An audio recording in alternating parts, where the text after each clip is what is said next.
ইহুদিদের চারিত্রিক বৈশিষ্ট্য বিশ্লেষণ করলে দেখা যায় যুগে যুগে তাদের কিছু স্বভাব অপরিবর্তনীয় ছিল।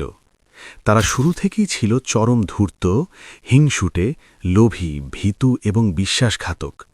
তাদের মধ্যকার প্রবল জাতাভিমান ও একগুঁয়েমি সর্বকালেই তাদের কর্মতৎপরতার স্বাক্ষর রেখে এসেছে।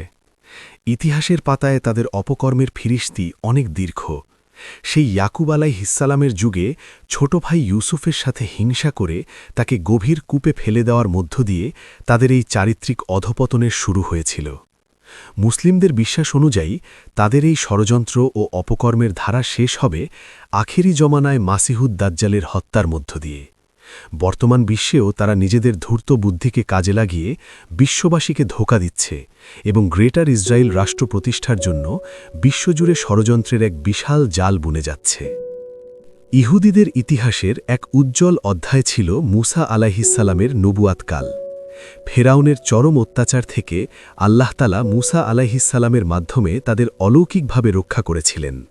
তারা নিজেদের চোখের সামনে দেখতে পায় যে বিশাল নীল নদের মাঝে তাদের জন্য 12টি শুকনো রাস্তা তৈরি হয়ে গেছে। এই অলৌকিক মুজিজা দেখার পরও তাদের হৃদয় গলেনি। নদী পার হয়ে পৌঁছনোর পরপরই তারা পুনরায় মুসা আলাইহিসসালামের অবাধ্যতা শুরু করে দেয়। তারা এমন এক ধৃষ্টতা দেখালো যে খোদ মুসা আলাইহিসসালামকে প্রস্তাব দিল আল্লাহ তাআলার একটি মূর্তি বানিয়ে দিতে, যাতে তারা সেটির পূজা করতে পারে। এখানেই শেষ নয়, তারা দম্ভ দিয়ে আল্লাহর নূর বা দ্বীনের আলোয় সরাসরি আল্লাহকে দেখার দাবি তোলে। তখন আল্লাহ তাআলা তাদের উদ্ধত্যের শাস্তিস্বরূপ তাদের মাথার ওপর বিশাল তুর পাহাড় তুলে ধরলে তারা ভয়ে তওবা করে। পরবর্তীতে মুসা আলাইহিসসালাম যখন আল্লাহর পক্ষ থেকে কিতাব তাওরাত আনার জন্য তুর পাহাড়ে 40 দিন অবস্থান করেন, তখন তিনি তার ভাই হারুন আলাইহিসসালামকে বনি ইসরায়েলের দায়িত্ব দিয়ে যান। কিন্তু মুসা আলাইহিসসালাম ফিরে এসে দেখেন এক ভয়াবহ দৃশ্য। হারুন আলাইহিসসালামের সকল উপদেশ ও নিষেধ অমান্য করে এই জাতিটি একটি স্বর্ণের বাছুর বানিয়ে সেটির পূজায় লিপ্ত হয়ে পড়েছে। অকৃতজ্ঞতার এমন চরম সীমা দেখে মুসা আলাইহিসসালাম অত্যন্ত ব্যথিত হন। তখন যারা এই বাছুর পূজায় লিপ্ত ছিল, আল্লাহ তাআলা তাদের জন্য এমন এক শাস্তির আদেশ দেন যেখানে তাদের আত্মীয়দের হাতেই তাদের প্রাণ দিতে হয়। এরপর যখন মুসা আলাইহিসসালাম তাদেরকে সিনাই মরুভূমিতে থাকা অবস্থায় পবিত্র ফিলিস্তিন ভূখণ্ড উদ্ধারের জন্য যুদ্ধের প্রস্তুতি নিতে বলেন, তখন তাদের চিরাচরিত ভীরুতা প্রকাশ পায়। আল্লাহ তাআলা তাদের বিজয়ের সুসংবাদ দিলেও তারা এতই ভীতু ও অবাধ্য ছিল যে তারা মুসা আলাইহিসসালামকে স্পষ্ট জানিয়ে দেয়, হে মুসা, তুমি আর তোমার রব গিয়ে যুদ্ধ করো, আমরা এখানেই বসে থাকব। তারা ফিলিস্তিনের তৎকালীন শক্তিশালী জাতির বিরুদ্ধে লড়তে ভয় পাচ্ছিল। এই চরম অবাধ্যতার শাস্তিস্বরূপ আল্লাহ তাদের দীর্ঘ 40 বছর ময়দানে তিহ নামক মরুভূমিতে আটকে রাখেন। তারা যতই সামনের দিকে এগিয়ে যাওয়ার চেষ্টা করত, দিন শেষে দেখত তারা ঘুরে ফিরে আগের জায়গায় ফিরে এসেছে। মরুভূমির এই কঠিন জীবনেও আল্লাহ তাদের উপর করুণা বর্ষণ করেন। মুসা আলাইহিসসালামের দুয়ার বরকতে আল্লাহ তাআলা আসমান থেকে প্রতিদিন 2 বার মান্না ও সালোয়া নামক জান্নাতি খাবার নাজিল করতেন। কিন্তু এই অকৃতজ্ঞ জাতিটি জান্নাতি খাবারের সম্মান না করে উল্টো আল্লাহর কাছে পেঁয়াজ, রসুন ও ডালসহ বিভিন্ন শাকসবজির আবদার জানায়। তাদের এই হীন মানসিকতার কারণে আল্লাহ তাআলা জান্নাতি খাবার বন্ধ করেন এবং তাদের পরিশ্রম করে খাদ্য ফলানোর নির্দেশ দেন। বহু বছর পর হজরত ইউসা আলাইহিসসালামের নেতৃত্বে তারা ফিলিস্তিনে যুদ্ধে যেতে রাজি হলে আল্লাহ তাদের তওবা কবুল করেন। আল্লাহ তাদের নির্দেশ দিয়েছিলেন বিনীতভাবে ক্ষমা প্রার্থনা করতে করতে শহরে প্রবেশ করতে। কিন্তু ধূর্ত ও বিদ্রুপকারী এই জাতিটি হিত্তাতুন বা ক্ষমার পরিবর্তে হিন্তাতুন বা গমের আবদার করতে করতে স্লোগান দিয়ে শহরে প্রবেশ করে। দাউদ আলাইহিসসালামের যুগেও তাদের ধূর্ততা বন্ধ হয়নি। তাদের ওপর শনিবারে মাছ ধরা ধর্মীয়ভাবে নিষিদ্ধ ছিল, কারণ সেদিন দাউদ আলাইহিসসালামের কণ্ঠ থেকে জাবুর কিতাবের তেলাওয়াত শুনতে সব মাছ তীরে আসত। চতুর ইহুদিরা তখন এক ফাঁদি আঁটল। তারা শনিবারের আগেই সাগরে জাল বিছিয়ে রাখত, যাতে মাছগুলো আটকা পড়ে এবং তারা রবিবারে তা সংগ্রহ করতে পারে। এই অবাধ্যতা ও ছলনার কারণে আল্লাহ তাদের অভিশপ্ত করে বানরে রূপান্তরিত করে দেন এবং কিছুদিন পর তারা সবাই মারা যায়। বনি ইসরায়েলের গোমরাহির পেছনে এক বড় কারণ ছিল আল্লাহর কিতাব ও নবীদের অনুসরণের পরিবর্তে নিজেদের কুপ্রবৃত্তি পূজারী ভ্রষ্ট আলেমদের অন্ধ আনুগত্য করা। কুরআনের তাফসিরকারকদের মতে তারা তাদের আলেমদের প্রায় রবের আসনে বসিয়ে দিয়েছিল। এই আলেমরা নিজেদের স্বার্থে তাওরাতের বিধান পরিবর্তন করত এবং নবীদের ব্যাপারে মিথ্যা অপবাদ রটিয়ে নিজেদের মর্যাদা বৃদ্ধির চেষ্টা করত। বক্তে নাসরের আক্রমণের সময় তাওরাতের কপিগুলো ভস্মীভূত হলে ইহুদিদের কাছ থেকে আল্লাহর কিতাব প্রায় বিলুপ্ত হয়ে যায়। পরবর্তী সময় হজরত উজায়ের আলাইহিসসালাম অলৌকিকভাবে তাওরাতকে পুনরায় একত্রিত করলে অকৃতজ্ঞ ইহুদিরা তাকে আল্লাহর সন্তান বলে শিরক শুরু করে।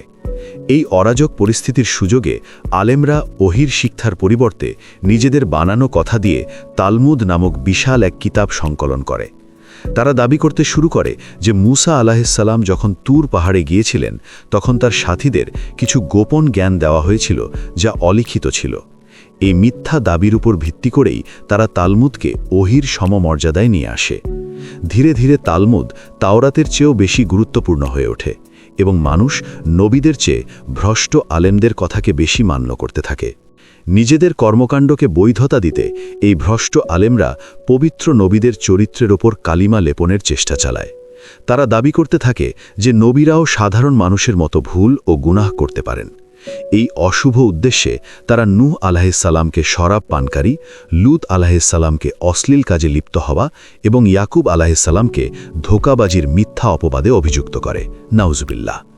এমনকি তারা ইউসুফ, দাউদ ও সুলাইমান আলাইহিসসালামের নামেও মিথ্যা প্রেম কাহিনী প্রচার করে। তাদের দাবি অনুযায়ী নাকি সুলাইমান আলাইহিসসালাম নাকি তার স্ত্রীর ভালোবাসায় পড়ে মূর্তি পূজা শুরু করেছিলেন, যা সম্পূর্ণ মিথ্যা ও বানোয়াট প্রোপাগান্ডা। নবীদের সম্মান কমিয়ে দেওয়া ছিল মূলত তাদের নিজেদের শাসন টিকিয়ে রাখার এক কৌশল। এই আলেমদের সাথে প্রকৃত নবীদের এক দীর্ঘ দ্বন্দ্ব ছিল। জাকারিয়া, ইয়াহিয়া ও ঈসা আলাইহিসসালামের যুগে এই দ্বন্দ্ব চরমে পৌঁছে এবং তারা বহু নবীকে নিষ্ঠুরভাবে হত্যা করে। তারা হককে বাতিলের সাথে মিশিয়ে ফেলা, কিতাবের বিধান বিকৃত করা এবং সত্য গোপন করার মতো জঘন্য অপরাধে লিপ্ত ছিল। এভাবেই তারা সত্য দিন থেকে বিচ্যুত হয়ে এক নতুন ধর্মের জন্ম দেয়, যাকে বর্তমান যুগে আমরা ইহুদিবাদ হিসেবে চিনি। ইহুদিদের গোমরাহির আরেকটি ভয়াবহ দিক ছিল শিরক ও জাদুবিদ্যা। তারা বারবার আল্লাহর সার্বভৌমত্বের সাথে অংশীদার স্থাপন করত। তারা ফিলিস্তিনের প্রাচীন মুশরিকদের কাছ থেকে প্রভাবিত হয়ে বাল ও আস্তারাত নামক মূর্তির পূজায় লিপ্ত হয়। আল্লাহ তাদের হেদায়েতের জন্য হজরত ইলিয়াস আলাইহিসসালামকে প্রেরণ করেছিলেন, যিনি তাদের এই মূর্তি পূজার বিরুদ্ধে সোচ্চার হয়েছিলেন। এছাড়া সুলাইমান আলাইহিসসালামের যুগে তারা জাদুবিদ্যায় পারদর্শী হয়ে ওঠে এবং নিজেদের স্বার্থে তা ব্যবহার করতে শুরু করে। স্বামী স্ত্রীর মধ্যে বিচ্ছেদ ঘটানোর মতো ধ্বংসাত্মক জাদুও তাদের মধ্যে প্রচলিত ছিল, যার আলোচনা সূরা বাকারায় স্পষ্টভাবে করা হয়েছে।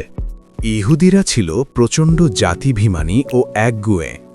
তারা বিশ্বাস করত নবীদের কেবল ইয়াহুদা গোত্রা থেকেই আসতে হবে। এই সংকীর্ণ মানসিকতার কারণে তারা ঈসা আলাইহিসসালামকে নবী হিসেবে মানতে পারেনি। আমাদের প্রিয় নবী হজরত মুহাম্মদ সাল্লাল্লাহু আলাইহি ওয়াসাল্লামের ক্ষেত্রেও তাদের আচরণ ছিল অভিন্ন। তারা তাদের কিতাব তাওরাতের বর্ণনা অনুযায়ী মুহাম্মদ সাল্লাল্লাহু আলাইহি ওয়াসাল্লামকে নিজেদের সন্তানের মতো চিনতে পারত।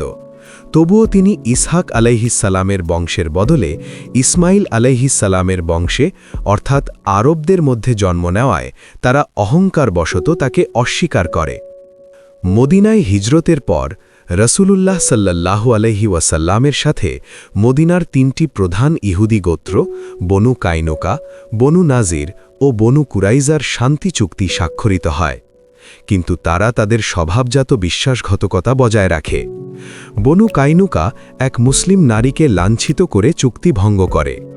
বনু নাজির রসুলুল্লাহ সাল্লাল্লাহু আলাইহি ওয়াসাল্লামের উপর পাথর ফেলে তাকে হত্যার চক্রান্ত করে। আর বনু কুরাইজা খন্দকের যুদ্ধের সময় মক্কার কুরাইশদের সাথে মিলে পিছন থেকে মুসলমানদের উপর আক্রমণের ষড়যন্ত্র করে। খাইবারে তারা রসুলুল্লাহ সাল্লাল্লাহু আলাইহি ওয়াসাল্লামকে দাওয়াত দিয়ে খাবারে বিষ প্রয়োগ করে, যার ফলে একজন সাহাবী শাহাদাত বরণ করেন। আল্লাহ তাআলা পবিত্র কোরআনে ইহুদিদের ব্যাপারে অত্যন্ত সতর্কবাণী উচ্চারণ করেছেন।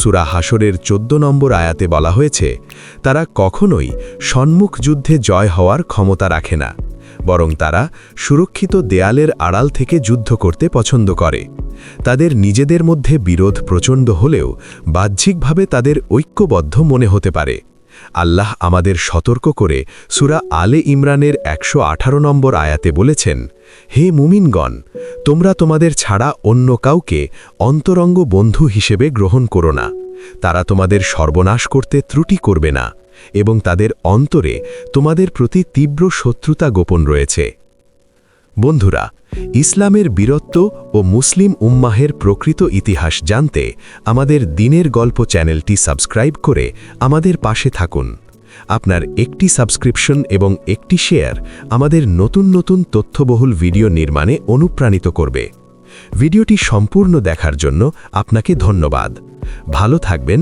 সুস্থ থাকবেন আসসালামু আলাইকুম